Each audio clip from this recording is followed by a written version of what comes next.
सुप्रभात बच्चों। कक्षा 10 के हिंदी विषय के अंतर्गत आज मैं आप लोगों को राम लक्ष्मण परशुराम संवाद पढ़ाऊंगी। इसके रचयिता तुलसीदास जी हैं।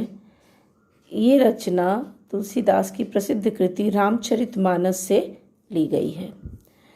तो आइए सबसे पहले हम जानते हैं तुलसीदास के बारे में। तुलसीदास राम मार्गी शाखा के प्रतिनिधि कवि हैं और हिंदी साहित्य के गौरव और भारतीय संस्कृति के रक्षक के रूप में इन्हें जाना जाता है। इनकी जो रचनाएं हैं वो भारतीय धर्म एवं आस्था का प्रतीक बन गई हैं। तुलसीदास का जन्म 1532 ईस्वी में उत्तर प्रदेश के बांदा जिले के राजापुर गांव में हुआ था। कुछ लोगों का मत है कि इनका जन्म जो है वो सोरो भी है, एटा जिला में। ये जाति से ब्राह्मण थे। इनके पिता का नाम माधवाराम दुबे और माता का नाम हुलसी था। तुलसीदास का जीवन जो है जीवन का आरंभ बहुत कठिनाइयों में बीता। उनका बचपन बहुत तकलीफ से भरा हुआ था। इनके पिता ने इन्हें मूल नक्षत्र में पैदा होने के कारण त्याग दिया था। ये धार्मिक मान्यता है कि मूल नक्षत्र में पैदा हुआ शिशु जो होता है वो अपने माता पिता के लिए हितकर नहीं होता है, तो इनके पिता ने इनका त्याग कर दिया था।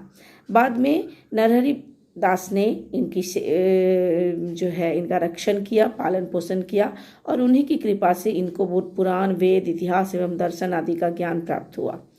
तुलसीदास के बारे में बहुत सारी बातें हैं, किंवदंतियाँ भी हैं, लेकिन सबसे बड़ी बात है कि राम भक्ति परंपरा में ये जो है अतुलनीय है। इनकी बराबरी की राम भक्ति की रचना किसी और ने नहीं की है। इनके राम मानवीय मर्यादाओं और आदर्शों के प्रतीक हैं, जिनके माध्यम से तुलसी ने नीति, स्नेह, शील, विनय, त्याग जैसे उदात्त आदर्शों को प्रतिष्ठित किया है। रामचरितमानस जो है विशेषकर उत्तरी भारत की जनता के बीच बहुत लोकप्रिय है। मानस के अलावा इन्होंने कवितावली, गीतावली, दोहावली, कृष्ण गीतावली, विनय पत्रिका आदि की भी रचना की। हनुमान चालीसा भी इन्हीं की रचना है। अवधी और ब्रज दोनों भाषाओं पर इनका जो है एक समान अधिकार रहा है। ये दोनों ही भाषाओं के प्रकांड विद्वान रहे हैं। 1627 ईस्वी में काशी में इन्होंने अपना देह त्याग किया। रामचरितमानस की रचना अवधी में और विनय पत्रिका और कवितावली की रचना इन्होंने ब्रज भाषा में की है। रामचरित का मुख्य छंद जो है वो चौपाई है तथा बीच बीच में दोहे, सोरठे, हरगीतिका तथा अन्य छंद दिए गए हैं। विनय पत्रिका की रचना गेय पदों में हुई है। कवितावली में सवैया और कवित छंद की जो है उत्तम प्रस्तुति इन्होंने की है। भाषा, अर्थ गौरव एवं पांडित्य तीनों दृष्टि से विनय पत्रिका जो है इनकी रचनाओं में विशिष्ट स्थान रखती है। तुलसीदास ने उस समय में प्रचलित अवधी तथा ब्रज दोनों भाषाओं को अपनाया है। तुलसीदास की रचनाओं में इनकी भक्ति जो है वो कृष्ण भक्त कवियों के समान एकांगी ना होकर सर्वांग पूर्ण है। ये अपने राम को उदात्त बनाते हैं। इनके राम सभी गुणों से युक्त हैं। वात्सल्य रस के चित्रण में भी इन्हें पूर्ण सफलता मिली है।